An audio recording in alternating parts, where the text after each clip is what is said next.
Thanks very much, Marty. And I'm going to try not to go over some of the ground that has already been covered, I'm sure, 3 or 4 times. I thought I would focus a little bit on the roots of this idea of a smart grid, because I think it's always important when we think about going forward to also be able to think about where we came from.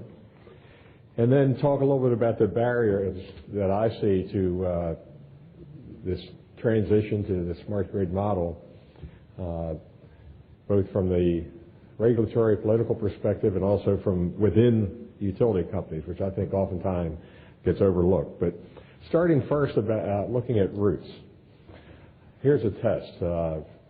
How many people in here recognize the name Joe Iannucci? I see 1, 2, 3, maybe, folks, probably from the West Coast. Joe is a guy that I first met back in 1989. This is sliding off the thing here, Marty. How do you think that?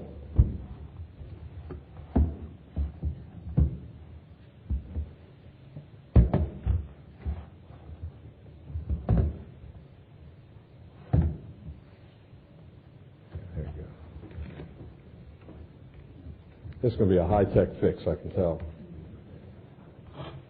Let's try that one. Good. Okay. How do I advance and move these back and forth? You have a clicker? Yeah, right here. Good. Okay.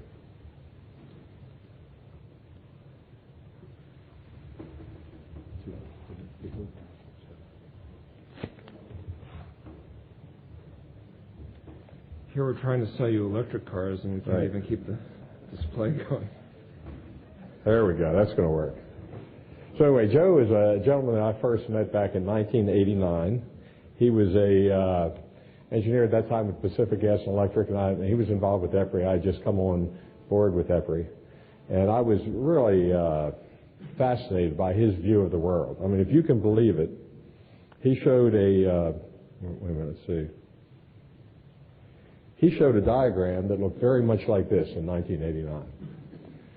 I mean, he started out by talking about the top line, which was the traditional way that utilities have designed their systems.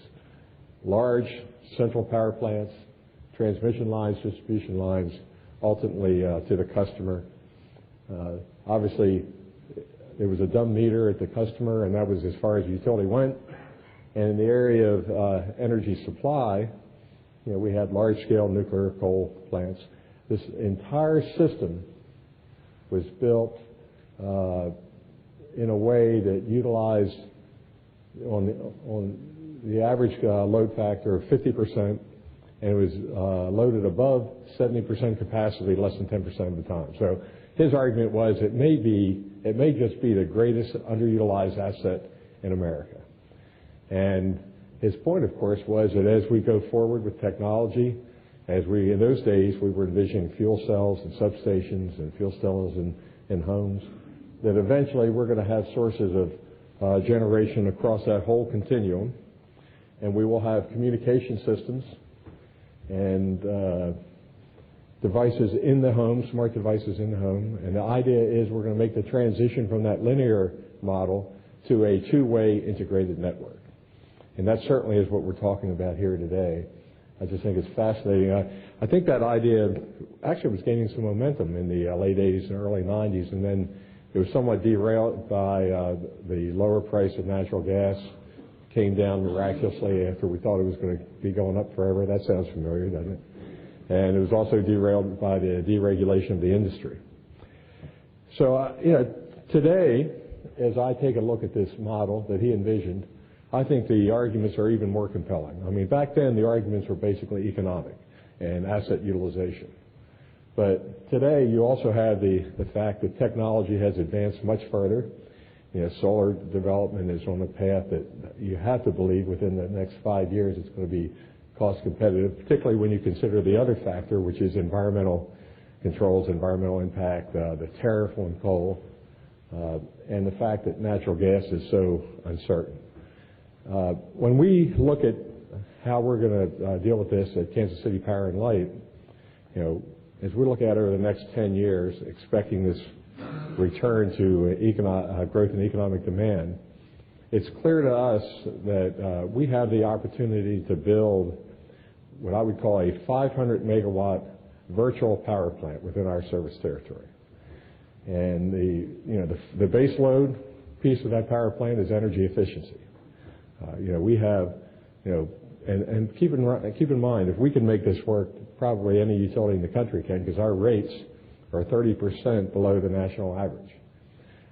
But we take a look at our commercial buildings and believe that we can reduce load by 30% in those buildings by retrofitting the lighting and the air conditioning and so forth, and do that in a way that is less costly than it would cost to build the next increment of baseload power. So that's sort of the baseload component. Then we have the peak shaving component, tying in with the energy management systems, energy optimizers in homes. These are all things that, are available, as Leroy was pointing out today. They're not something that we have to wait for further development on.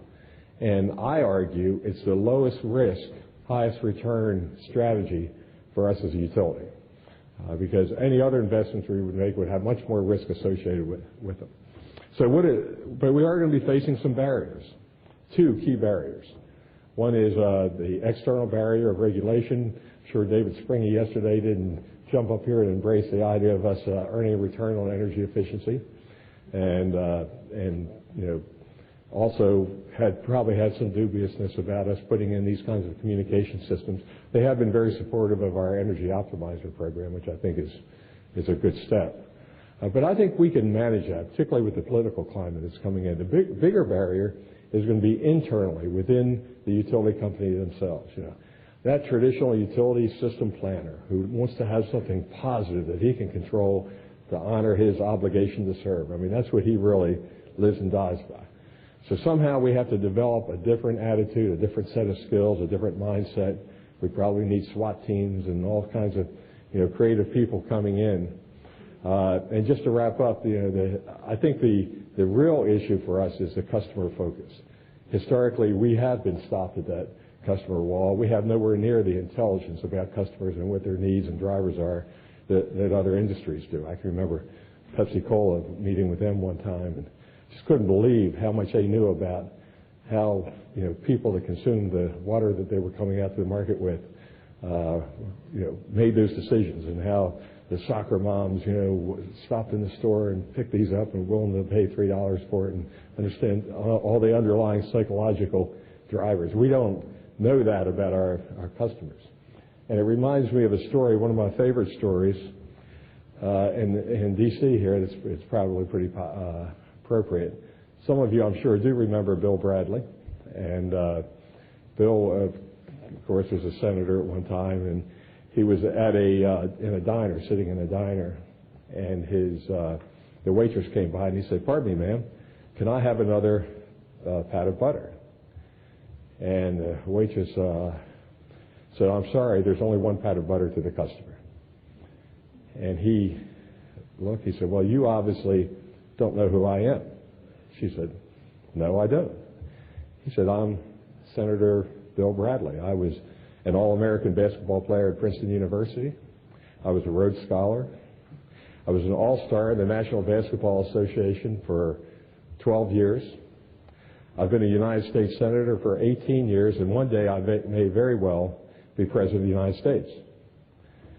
And she looked at him and said, "Well, you obviously don't know who I am." And he said, "No, I don't. Who are you?" She said, "I'm the one in charge of the damn butter." And it reminds me that very much of the relationship that utility companies have had with their customers.